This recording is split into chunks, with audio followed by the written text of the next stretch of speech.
Welcome back, everyone, to the Intel Extreme Masters Season 10. Of course, in Shenzhen, China, we just saw our first matches of Group C. Of course, on the main stage, we do have Jim moving on now to face herO, who won in the offstage match, and now they'll be in the winners match. And of course, we know. Oh, well, first of all, we are joined by Pig. I almost forgot. Sorry, Pig. Sorry. Yeah. Welcome to the desk, Pig. Thank you. Day 3. Get some manners, man. Yeah, what did they teach Sorry, you? it's because of your shirt color. You kind of fade into the background. That's all right. It's my camouflage, you know. Okay, yeah. Why are we always... I mean, this was not the plan. Yeah, we need to start coordinating. We need a breakfast meeting. Float backwards into the background. We're like... All right, well, yeah, thank you so much for joining us, Pig. Of course, we had some fun in that first match. But going into the winners match, we have not only a crowd favorite, but Keleres' favorite herO going in. I mean, herO is a multi-IEM champion. Yeah, three times. He's a very likable guy. But Keleres, I mean, how excited are you to watch this match? I mean, does he have a solid chance against Jim as he normally would? What have you got to say, Keleres? Come on, you're usually a big speaker. Come on, don't be afraid. He's racking his brain. Oh. Well, you know, herO's my favorite player. He's won 3 championships, and he is the #1 player where worlds will collide at this tournament. And if he doesn't win this, I'm going to shave my hair. Oh, wow. Okay, well, do we want to see Keleres shave his hair? Because, I mean, it doesn't look like he has much left, actually. He's been a little stressed Well, recently. he's only got 2 strips left. I guess they got to go if herO loses this. Well, all right. Well, so hopefully herO one day Keleres used to have gold locks like a lion, and now there's just 2 black strips left. It's been a rough year. It's been a rough year for Keleres. He looks really happy here, though. Yeah, he's got a bit of a smirk. His eyes are still we love drooping you, a little buddy. bit. We Yeah, love it's you, all right. buddy. No, it's all right. Cheer up, Keleres. We're all here to have fun. Of course, in the Intel Extreme Masters, it's all about having fun across the weekend. But talking more, I mean, herO, we don't need to talk too much about herO, of course, but Jim now going on to the winner's bracket. Not that we counted Jim out, but Pig, before on the desk, we were saying that we thought Thermal actually had a solid chance to move on in second place in the group. What are your thoughts after casting that first game? It was a really weird series, to say the least. Like, you know, Thermal came into that super confident. Unfortunately, I didn't get to speak to Jim too much. I don't have very good Chinese just yet, but he's always been a good, strong player. His PvP has been pretty good in the past, but recently, we haven't seen too many games from him on the international stage. Some of the other Chinese players have actually been taking precedence. Players like IA and Tude Ming have been making it into WCS over him. Now, I do want to remind you, though, that we do have, you know, Snoot, who went through winning 2 matches in a row, but already we have the Terran losing their Protoss, so Zerg's still at the top of the food chain. Just keep that in mind. So I don't know if we can, you know, I'm looking forward to the analysis in the quarterfinals, right? I mean, the Zerg, maybe we'll have a ZVZ in the finals, Pig. How excited would that be? That would be very sad, you know. Then next time I'm sending an email to David Kim, I've got nothing to say except I guess I have nothing to complain about. Damn these outliers destroying my statistics. Is that the only contact you have with David Kim is when you complain? Pretty much. This welcome to the life of a Zerg player. We're pretty much only good for 2 things: salty Zerg, Tears, and Broodlord Infestor. We usually have casual conversations. I just ask about how he's doing, what he's up to. I mean, what he's doing this weekend, DK. Guy, this guy, all he does is call him up, make his day a little bit worse. I know. Imagine being David Kim. You know everybody in the scene, and all these pro players have access to, you know, sending you a message, and he thinks he's got a lot of friends, but the only messages they ever send him are complaints. Yeah, that you know, kind of stinks. What about David Kim? I'm sure herO probably doesn't send him too many complaints, though, because herO, of course, I mean, he's had quite a few good runs. As we keep mentioning, I mean, it is a noteworthy achievement. 3-time Intel Extreme Master Champion, coming in again, vying for that first place in Group C. Loving his style, top button done up, loving it. It's a bit too hot for me here to do that, but he's got AC in there. Yeah, he's got his own little booth. It's probably nice and chill in there. Not the same with us here at the desk. This guy is probably, I mean, are there more lovable StarCraft players out there? I would say if we had to rank... Artosis is close, I guess, but nowhere near this guy. Do we really deem Artosis still a StarCraft player, though? That's okay, if we're going to go there, then yeah, I agree. You know, I don't know about that one. But Jim on the other end, we just gave him his little chant. I mean, he I was hope that smiling. powers him. Yeah, I mean, I thought he was pretty excited to hear that. I mean, he was saying, you know, I want to beat herO. You know, he brought out his English there. He was like, I know what you're talking about. herO, I know who that is. Yeah. He's got that bullseye on his back. He can beat herO. Like, it's not impossible. As much as everyone thinks herO should be in first place, it's not impossible. He said he's playing top 50 Grandmaster right now in Korea, which means he's going to be running into players like herO when he is laddering. And he probably has beaten herO on the ladder in training. So there's no question that he can beat him, Pick. Jim's a player you can't count out. I mean, stylistically, even if he's not every game going to take on a player like herO, he's wild enough, he's crazy enough, he takes these chances. He goes into it, sometimes we define that as the Chinese style, right? You go out there and you're just like upgrading drops to Zerg. If you're a Protoss player, you're just taking these massive risks, you know, maybe just diving straight into some DT tech, trying to snipe off the Observer, like doing really crazy plays is something you won't count out from Jim. So even against someone like herO, who's this very, very solid, strong Protoss player, I think Jim's got a fighting chance. I really wonder if herO's going to play it like a steamroll game, if he's going to come into this and just wipe the floor with Jim, or he's going to play more of a protective style and try to figure out how Jim's playing, play more reactionary, because that's the interesting side for how herO's going to approach, I think. Yeah, that is a good question. I mean, we do have to keep in mind, again, if you win here, like, you're done for the day. You just have to wait until tomorrow. So maybe he'll go for the steamrolling, just want to get it through, be done with the group stages, wait for the quarterfinals. We're about to find out in the winner's match. It is CJ and Zero going up against IG's Jim. And to bring us a game, it will be Rotterdam and Artosis. Thank you, guys. An exciting match coming up, Roddy McTosis. What do you think about this one? Roddy McTosis, I can't wait. It's PvP with my favorite co-caster in the world when it comes to PvP, Mr. McTosis himself. That's We're right, gonna make this Todd. Get out. McTosai casting over here. The McTosai.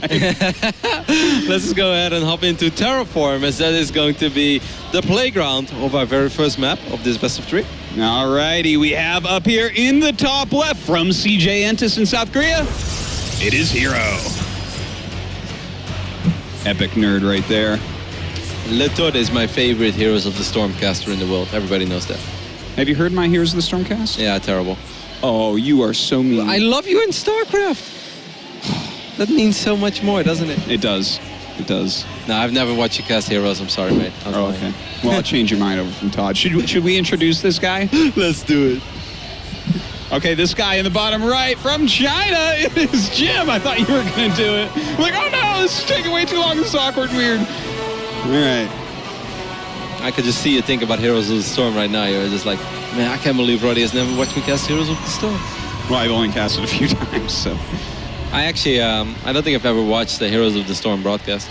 Oh. So it's not personal then. I'll link you next time I'm casting it. I can't promise I'll tune in, but I do watch you every night, late at night, when I'm in America, and you guessing the That's good. GSL Oh. with good old Nick Plutt. Yeah, that was the best ever. Oh man, we gotta do that again later, the Nick Plot dance. It's even better than that Jim song that Apollo made up. Alrighty, PvP is of course a matchup that I love, and sometimes I feel like I'm getting carried away a little bit too much because I get really excited over this matchup, and then if you don't play Protoss, people are like, why is this guy getting so excited? Nothing is happening. So I'm gonna try to find a nice balance in making PvP sound fun and exciting, which it really is. And of course, you know, not take it too serious either. Strategically, it's like super unbelievably deep. And I want to point out one reason right here, right now. herO thinks he's probably a better player overall in the late game. Look at the build order he's open with. He went for his second gas after the Cybernetics core, and even a small change like that, it gives him the extra minerals, get a Zealot going. Wouldn't be surprised if we see double gateway, but if he finishes a Zealot, not necessarily. Yeah, this is actually such a super safe opening over here from herO. Unless herO actually thought he's playing against a Terran. He's like, just in case this guy eBay blocks me, oh my god, this Jim guy's Protoss. Like, no. So this is very unusual to see someone start off with a Zealot and cancel it. Yeah. I think it 100% means what you just said, where herO just looks at this series, well, as long as nothing too crazy happens, if these games play out in a very standard, straight-up way, I'm the better player, I will be able to make the difference. That's right, but you have to be careful because safety builds, like generally the safest build, right, is like Blink into Robo. Yep. But if you go Blink into Robo and your opponent just takes this edge of saying, like, I don't know if you're going DTs, but I'm going to pretend you're going Blink into Robo, then they just go Blink and then they kill you. So you have to be really, really careful if you're the better player, because a player just slightly below you can take that risk and just kill you because of it. Yep, and even I think what Jim is doing right now, he's opening up with a Stargate. As long as he follows this up with a quick Twilight console himself, I kind of like this as well. Yeah. I think a lot of it's a robo as follow-up. Not necessarily bad, but what I do not like about this army composition from Jim is that it doesn't give him any mobility. Well, do you think he'll go Phoenix with this? Because if you're going to get a robo that fast, look, he is going Phoenix. Okay. I mean, I am a big... He's going big Phoenix, but I'm an Oracle. Oh... Well, I'm a big Phoenix player myself, so it's actually cool to see Jim do this. Phoenix against Blink Stalkers is not bad. Actually, I spoke with Liu Bao about this the other day, and Liu Bao is like, no, Phoenix is trash. 3-gate Blink Stalker and you're dead. I was like, no. If you get your robo in time, you're fine. He's like, no, you're dead. You want to try? I was like, yeah, I would love to try. I was like, man, free training with Liu Bao. So we'll see how Jim plays this one out. It's very important that he spots that this Nexus is going down, and that should actually give Jim the freedom to get his own Nexus.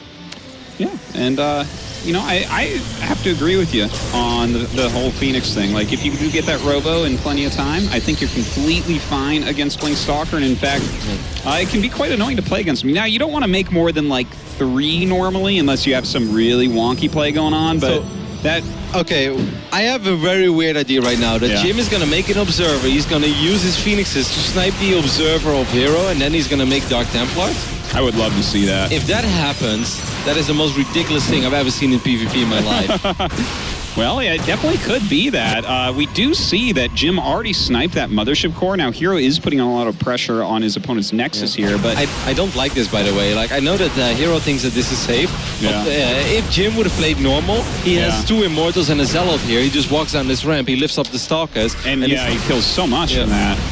You're completely right about that. And a little bit greedy on the placement of that Mothership Core. Absolutely didn't have to lose that there, so a small mistake from Jim, but... you know what? The robo is just now starting for herO, so this Dark Templar tech could... I mean, well, Jim canceled his robo earlier, so like it's not like he can... this game is just very weird. Like, this doesn't really make a whole lot of sense to me right now. Oh yeah, he canceled his robo. Yeah. I mean, he can lift up one of these Stalkers over here with Floated Overcharge still helping out. They should have enough DPS. herO is probably wondering, like, hey, I'm pretty damn sure I scouted the robotics facility earlier in this game, which he did with his Stalker. So now he might be getting a little bit worried. Jim is going to warp in a couple of Dark Templars. The closest pylon is, you know, one more southbound. There we go. But I don't think... I mean, he should just suicide him on the robotics facility right now, or on the pylon. No, yeah, I don't think that he can actually kill it quick enough. Like, I think you just go for probes and sentries with these. He's sending them home. Yeah, that was kind of weird. But yeah, he's not going to get too much done probably with these DTs. No. But even the fear of DT can be pretty powerful. You know, herO knows though. Like, why is herO leaving with the Stalkers? He saw them. This is really smart, putting them in hold position. He's going to have one Observer pop over here. Both Dark Templars is going to die immediately. No probes will go down. Man, this is such a weird PvP though. Yeah, like, the thing is, Jim is doing like... everything. Levels of mind games. Like, by showing the robo, he's like, okay, you absolutely will not get a robo against this because you see Phoenix plus robo.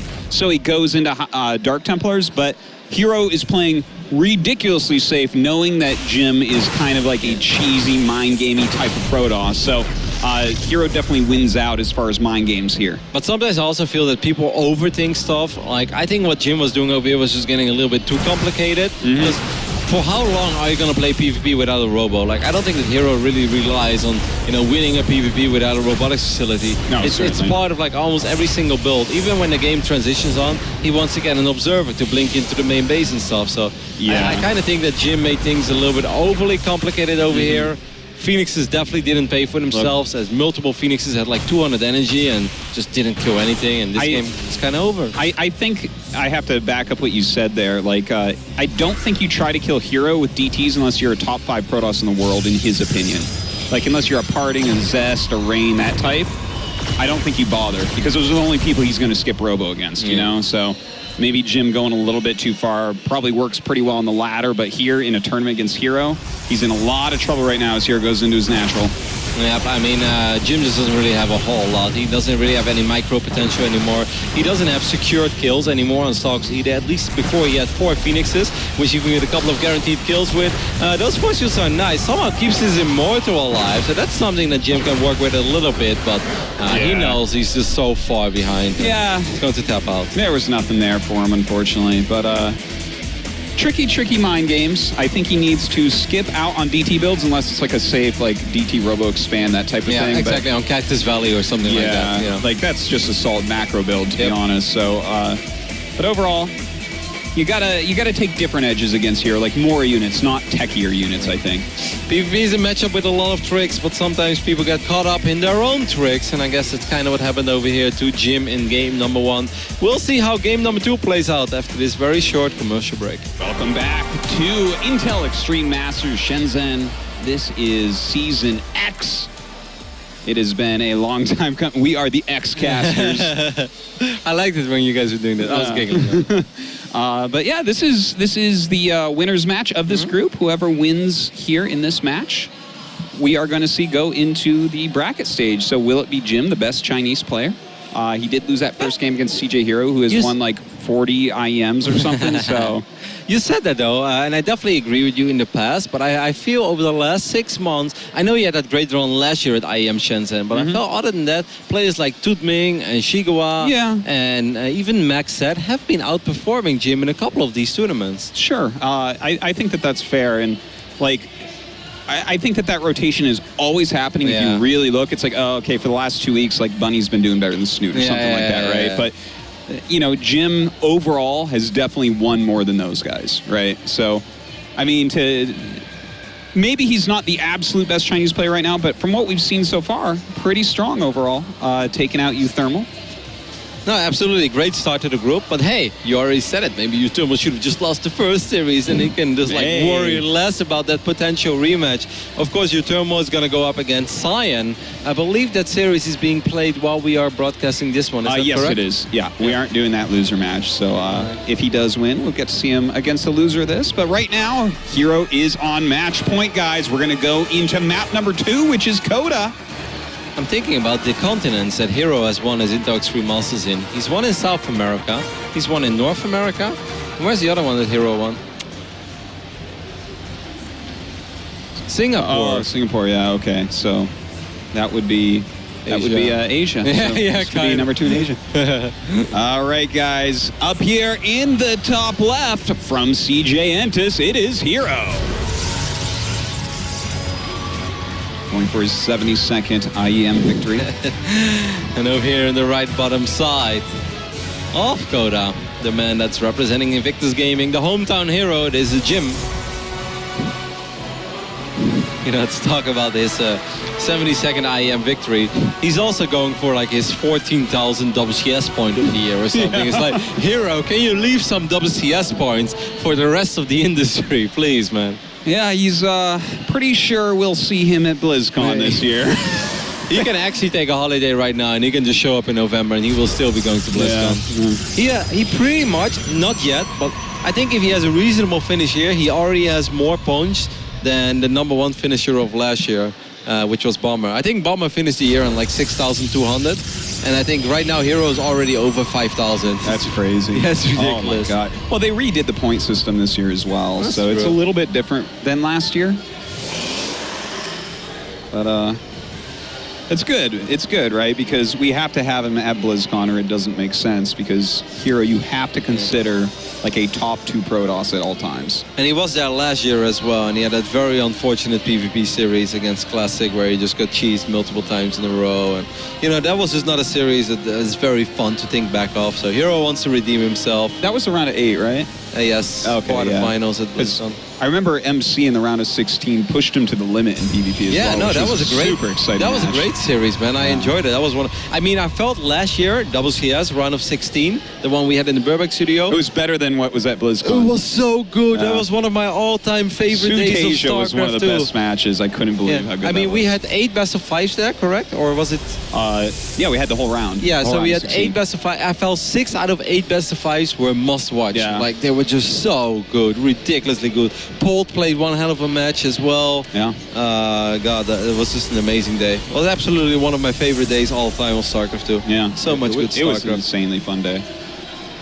But here we are now. This is, of course, Group C in the inaugural stop of IEM Season X in Shenzhen. What are you going to do with this little guy on the right top side of the map, Jim? Could just be a pylon to have a little bit of map presence, but it could also be a pylon for a Stargate. And this time, I'm going to be the Oracle and say that it will be an Oracle. All right. Not a bad place. It's like somewhere that won't get scouted, most likely. It's really out of the way, so like even if it's an Oracle, it's not like that much closer than anywhere else. And looks like it is, in fact, that Stargate, which will be an Oracle. That's why I'm sitting next to you, Artie McDosis. Now, I would like to see, as you were saying before, going into a Twilight after this. I actually feel like Oracle into Blink, it can be actually a very strong counter to Blink. I think it's slightly better. I think most Prolist players agree that it's slightly better than it's going straight up Blink, because you always have to worry about it Oracle. Of course, if the Oracle player messes up, then it's, you know, then the ball is in the corner of the other guy. It's harder to do than just straight Blink, for sure. But like it has so many good pieces about it. So if he does go for a build like that, I feel like that gives him the build order advantage here. He's getting 2 more gateways before a potential Twilight. I kind of like to see a quicker Twilight, but maybe he just wants to play it very safe. It could as well be it looks like he's put at least 2 Chronos, I think, into his warp gate, right? So he might be going for a little attack with a little bit of pressure if he sees something like an expand. But we see the Twilight going down. I think it makes a lot more sense. He could have dropped it a little bit quicker, but his Blink... Yeah, actually his Blink is going to be quite a bit later. Like some of these guys, they go Oracle into Blink, and their Blink is only like 20 or 30 seconds later than the other guy's Blink. But now Jim's Blink is going to be quite late, so he does have to worry about that. This was a great little scout by herO, as Flo showed us as well, our fantastic, dedicated observer for this event.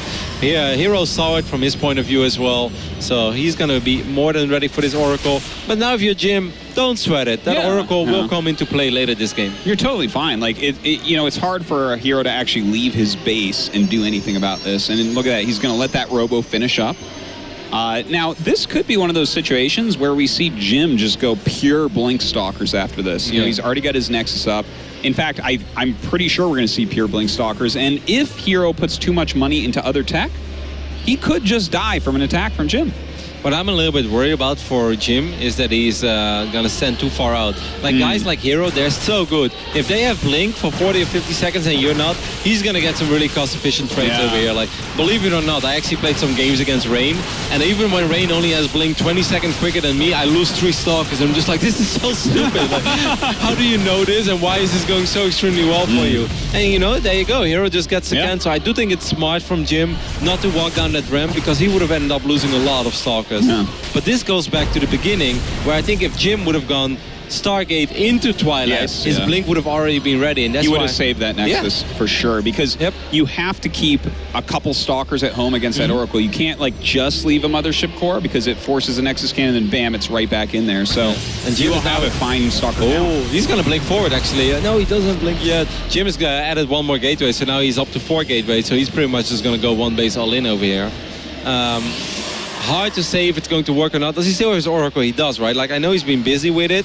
He didn't get a lot done. He just got a single kill. I mean, 1 is better than none. I think he needs to keep poking with it and just find any damage he can get. But this is still a winnable game for Jim right now. I think the most important thing about this Oracle is just that you want to keep units A into the main base, or B, maybe even force a Photon Overcharge into the main base, so that those Blink Stalkers can blink into the natural and then maybe get a favorable fight there. So this Oracle is extremely important right now for Jim. If he loses the Oracle, he pretty much loses the most important asset of his attack over here. Now, he is actually up 6 Blink Stalkers right now. Yeah, there's an Immortal out, but you know what? Those 6 Blink Stalkers are worth way more than an Immortal. That was the worst. Oh my God, that had to be a mistake. That had to be a mistake. I think he assumed something might be on the ramp or something. Hey man, he does have a very good vision of these destructible blades right now. Like, he will always see these destructible blades. Well, right now it comes down to these Blinks, and herO just doesn't have that many Stalkers. Jim continuing to push forward. He's going to be able to take down this Nexus with relative ease. Of course, he doesn't have a Nexus at home, so this doesn't completely end the game. But herO comes up with the Immortal, loses that as well. And right now we just have more Blink Stalkers for Jim. Yeah, but this is a very good position over here, I think, for herO. I think right now Jim, well, that Oracle is going to soak up a lot of shots, but that was a very beautiful concave or arc. Now I think both players just need to take a breather over here and be like, all right, so who's winning this game? And then, well, neither player is very sure. But going into the main base, I'm not saying that Jim can't win over here, but it's getting a little bit risky, you know? It's very hard to funnel up this little ramp while herO is standing there, and herO is going to micro his blink stocks like a god. Well, blinking in means that all the defensive blinks go to herO here, but there is a Zealot. There was an Oracle, which is now gone, but we do have two more stalkers now, just one more. For Jim. Yeah, it just soaked up a lot of shots, and that's the most important thing for Jim. Jim knew that Oracle wasn't going to contribute a whole lot to the fight. Ooh, herO has to be so careful. Yeah. It's very frustrating for Jim that he lost his probe, because he would have loved to get a pilot in the main base, and he would have just won. But now I do kind of feel that maybe the number advantage is just too high in Jim's favor. It does look that way. Being up 4 stalkers, that's pretty much just a victory. He doesn't have a Mothership core. He doesn't have anything else that can help him here. So as long as Jim just blinks reasonably, he's got it. Yep, and now he actually has a better position. It feels like more stalkers from Jim are fighting than more stalkers of than the stalkers of herO. herO is going to be forced to pull the probes one more time, but he's down all the way to 18 workers. So even if this game would go on from here, man, herO is doing this ridiculously well. Yeah, that micro is insanity. But, you know, his warp-ins were right there, and Jim's were quite far away, so... Jim has to be very careful. Now, I think he could lose that fight. If he ends up losing those 3 stalkers... Oh, my God, this is just ridiculous. Man, right. He just wanted to pick off the really red ones there. What a hold for herO. He's down 5 workers, but I actually think on one base that is not really the end of the world. No, he's... Wow. I mean, these guys are actually okay against each other. The 3 more stalkers versus 5 more probes is like... I think an Oracle is very good right now. Yeah. Like, this is the phase in the game where an Oracle makes no sense, and that's why it's so good. Like, if you're playing against someone who makes an Oracle right now, you get so extremely mad, because you're just like, oh my god, that's so dumb. Why would you ever make an Oracle? But an Oracle right now is worth, like, about 3 stalkers, to be honest, and that's about, like, what it costs in gas. So I think that's fantastic. I think he absolutely should get an Oracle. But he's got to make sure he's got enough ground units as well to just hold on. If he can sneak that Oracle in, then herO can't use all of his stalkers against all of Jim's stalkers. Right now the stalker count is 8 against 7. herO doesn't have an observer on the map. Observers don't... Oh, he shot at his own stalker. Be careful there, buddy. Friendly fire in this phase in the game. A little bit over-eager. His observer is actually pretty useful. Yeah, the observer actually coming in quite helpful here. How much money is left in the main base? Actually quite a bit. 600 and 300 on most mineral patches. Yeah, we're not in Legacy yet. No. This game would have been a draw. 3 stalkers, that's a very odd number, because normally you need 4 stalkers to one-shot probes. So 3 stalkers is a little bit inefficient. And also, fighting with 3 stalkers less on your side of the map. herO, this is a very ballsy decision. Like, yeah, you're doing economic damage, but there is a chance that maybe herO is just going to win the game over here. Jim is going to suicide blink on this ramp. Yep, there you go. You know, it's interesting. He worked in 2 Zealots at home, which meant 2 less stalkers with him up here. If he had made those 2 stalkers up here, he 100% kills all these stalkers and wins the game. But that's what I thought he was going to do. Yeah, he got a little bit panicked by those stalkers in his main base. He thought he'd lose his probes too quick. I think the offensive stalkers might have been more valuable, though. Oh my god. Now herO is suddenly in such a phenomenal position. It's 15 against 10. Yeah. CJ enters herO, showing us here why he has won 3 IEMs, because he wins a game that was borderline impossible to win. Blandness blinks going down on either side right now, but herO just has more. Wow, what a sick victory, man. herO is a sick puppy. herO, you said it very well, showing why he's won so many IEMs in the past. That was ridiculous. He absolutely shouldn't have won that. Jim had a victory there and just made like 2 small mistakes, and here's like, you made 2 small mistakes, you're dead. Unbelievable that he was still able to hang in there in the main base. He pulled so many workers, normally when you pull that many workers. And of course, Jim made a couple of mistakes, but I really feel in a hectic game like this, all of these mistakes are forced, because herO is making it so extremely difficult for Jim to make the right choices. There are 2 types of mistakes in StarCraft. You know, there are the forced and unforced errors, and I felt most of the mistakes, other than that Zealot warp in, they were just forced mistakes by herO, and herO just made it very difficult for Jim to close out this game. Well, Jim, you know, he didn't realize that you have to peel the onion whether you are Protoss, Zerg, or Terran. Like, if he had pulled back during that first blink attack that we were saying was going to win, 2 his reinforcements come back and he wins. You know, but not giving it its due time to kill him off, unfortunately. Well, it was a great series. We see that CJ enters herO is making his way over to the analysis desk, where the boys are very eager to ask a couple of cheeky questions. I just look at Apollo and I see how cheeky he is. He's so ready for this interview. So boys, just take it away. Thank you, Roddy. Yeah, Sean can't wait to have a chat with herO. herO's my favorite. Why is herO your favorite? Look Tell at us. him. The killer Look smile. at him. You just want to go over there and grab his cheek? Yeah. All right. Well, He's like, what did he say? 김재호 선수 축하드리고요. 네. 아폴로가 정말 그 살인 미소가 너무 인상적이라고 그래서 너무 좋다고 그러는데 어떻게 생각했어요? 본인의 살인 미소가 정말 그렇게 대단하다고 생각하세요? He's like, yeah, it's really weird, Sean. 잘 모르겠어요. He's like, yeah, I don't know if I have a killer smile, but if Sean says so. Sean, does he have a killer It's smile? not a killer smile. Well, actually, that's the exact translation in Korean. It's a killer smile. Oh, like a really good smile? Yeah, like a really charming smile. All right, well, let's talk a little bit more about maybe some things he does know more about rather than the smiles. Obviously, 3-time IEM champion, now trying for a 4th and going first in the group. I mean, I'm really curious. Do you feel just as confident? Is IEM somewhere where you know that you can just come in super strong? 그럼 지금까지 이제 그 인텔 그 IEM에서 3번이나 우승을 하셨는데 IEM 때만 되면 뭔가 뭐 특별히 더 기분이 좋다든지 아니면 IEM은 이제 3번이나 우승을 했으니까 정말 마음 편히 게임할 수 있겠다 그런 그 마인드가 혹시 있나요?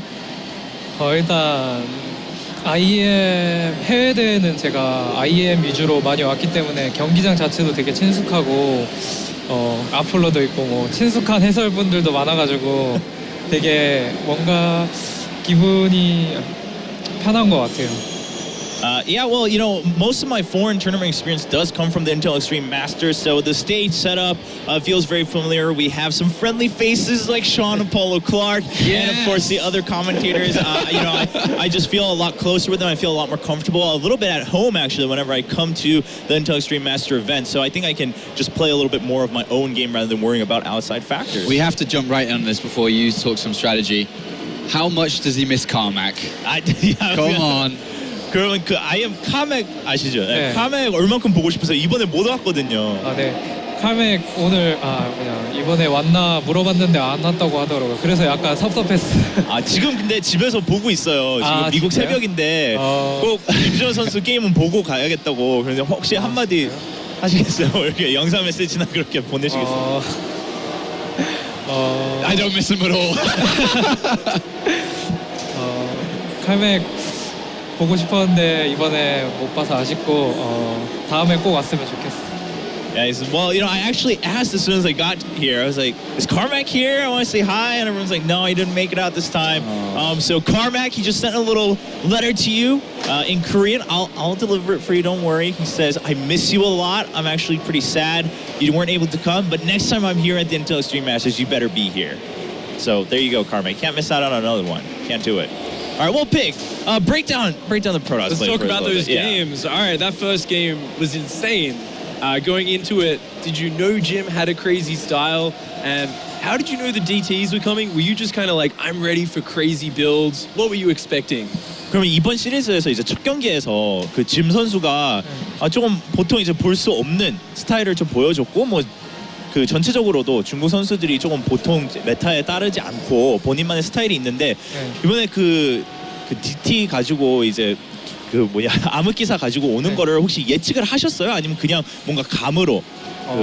일단 빌드 자체가 생소한 빌드이기 때문에 예측은 하지 못했는데 뭔가 느낌이 싸해가지고 딱 상대 본질을 봤을 때 로보틱스도 취소되고 해가지고 이제 그때부터 싸한 느낌이 들어서 추적자 홀드 시켜놓고 옵저버만 뽑으면 이길 수 있겠다 그런 생각하고 있었어. He says, yeah, you know, it was a very new build, and it's not something I'm used to. So I definitely didn't have any predictions or anything like that. I can't say I was going through my expertise, but when I was looking at his base, it was just like his robo was canceled. I mean, something was weird. And I was just like, all right, there's definitely something fishy going on. I have to make sure I play a little bit calmer, take a step back. I held my stock as I said, all right. If anything's gonna go super weird, it has to be DTs, right? That's the only thing I'm not prepared for right now. So bring out an observer, and then I should be all right. And that's how I won that first game. It's beautiful defense. Of course, one more question about game 2. No, that was a... We all thought you were dead. We thought it's like 5 Stalkers down and the most heroic magic micro with Blink Stalkers in the base. How do you get so good with Blink Stalker micro, and how do you hold in such a hard position? 그럼 두 번째 경기에서는 저희가 다 볼 때도 아 이게 오히려 김준호 선수가 좀 어려운 상황인 것 같다 그런 예감이 들고 이제 그 짐 선수가 본진으로 들어와가지고 아예 그 본인 추적자로 네. 계속 공격을 했는데 아 정말 IEM 3번 우승한 선수답게 컨트롤도 너무 좋게 보여주고 했는데 지금 여기 피그는 이제 저그 유저잖아요. 그래서 아 어떻게 그 추적자로 그 전멸 그렇게 잘 쓸 수 있는지 아니면 어떤 연습을 했는지 그리고 컨트롤로 내가 이길 수 있겠다 그런 자신감이 있었는지 궁금한데요. 일단 컨트롤 자체는 누구한테도 안 진다는 생각이 있었고 그리고 이번에는 컨트롤을 되게 못한 거예요. 네. 진짜요? 사실 되게 못해서 민망해하고 있었는데 아. 다음에는 이제 손도 잘 풀리고 있으니까 다음 경기에서는 더 아트한 컨트롤 보여드리고 알겠습니다. 기대해 보겠습니다. Well, generally I go in knowing that I can out micro any one of my opponents. That's my confidence. But that was actually really bad micro in game 2. I was actually a little bit ashamed of myself. So I'm I don't know what to say. That I was actually really disappointed. I wasn't feeling too good after I thought I barely won. But in the quarterfinals, you guys can look forward to some very artistic, meticulous micro. I mean, is there any specific training that he does for that? Is it just Right. ladder, yeah. game? Or is there any type of training that kind of helps with that? Because as he said, he's so confident and so good at it. Why? 그럼 컨트롤에 그렇게 자신감이 있을 수 있는 이유는 뭐 특별히 따로 컨트롤만을 연습을 하세요? 아니면 그냥 보통 레더 플레이 하면서 그냥 게임을 워낙 많이 하면 이게 연습이 된다 그런 생각이세요? 일단 연습을 많이 하는데 제가 주로 쓰는 플레이가 이제 전면 추적자이기 때문에 더 자신감이 넘치는 것 같아요. Well, generally I just practice a lot, of course, and I do tend to use Blink Stalkers a lot. So I think just the sheer number of times I use them, the number of games I'm employing them, the experience comes through, and that's how I can be so confident because it's just kind of second nature for me. All right, so we got to talk about the other players in the tournament that have advanced through, Yes. and the players that he might be scared of or not at all. Yeah. So we all talked about the 4 Protoss players coming in, Classic, and unfortunately Rain, himself and Parting. Is it these players that are left over? Is it the Classic, maybe Parting later?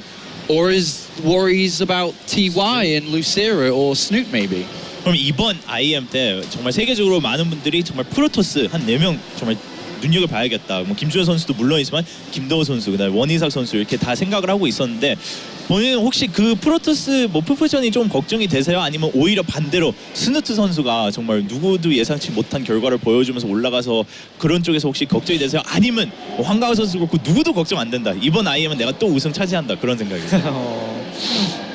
일단 되게 최근에 저그전이 제일 자신이 없었어요. 근데 여기 IEM에 있는 저그들은 제가 다 자신감이 있는 저그들이기 때문에 걸림돌이 될 거라 생각 안 하고 그리고 테란전 토스전은 요새 연습 때 경기력이 최상으로 올라온 것 같아가지고 IEM 4회 우승 가능할 것 같아요. 그럼 한 가지 더 여쭤보고 싶은데 정윤준 선수하고 김도호 선수도 뭐 스누트 선수는 상대적으로 네. 별로 걱정이 안 된다 그런 마인드였는데 오히려 당했거든요. 큰 거 다치고 혹시 걱정 안 되세요? 일단 앞에서 친한 선수들인데 먼저 솔 선수 보면서 지는 모습을 보여줘가지고 제가 이제 그 모습을 보면서 이제 깨달음을 얻었기 때문에. 알겠습니다. So yeah, going forward, I do think generally I actually struggle with PvZ recently, but the Zergs here at IEM. Those Zergs I'm pretty confident against. Lucera and Snoot, I'm not too worried. And then, my PvPs, my PvTs, I actually think I'm in my prime right now. I feel really good. I feel very confident. So I think I can vie for that 4-time championship. And I had to ask him, Rain and Classic, they thought the same thing against Snoot, but they lost. That's true. And he said, well, yeah, that's true. But I got to watch those. I learned my lesson from watching those games. So now I'm confident against Snoot too. Well, once again, thank you for the interview. Congratulations. 인터뷰 감사드리고 정말 8강 또 축하드립니다. 또 좋은 게임 기대해 보겠습니다. All right, thank you very much, herO. And from now we will be going to a break. If you missed any of our matches, of course, go ahead, catch up. We do have some neat first-person views and whatnot on Plays.tv and catch up on the highlights of our games today, yesterday, before that, and of course coming forward throughout the weekend. After the break, we'll return with the final match of Group C.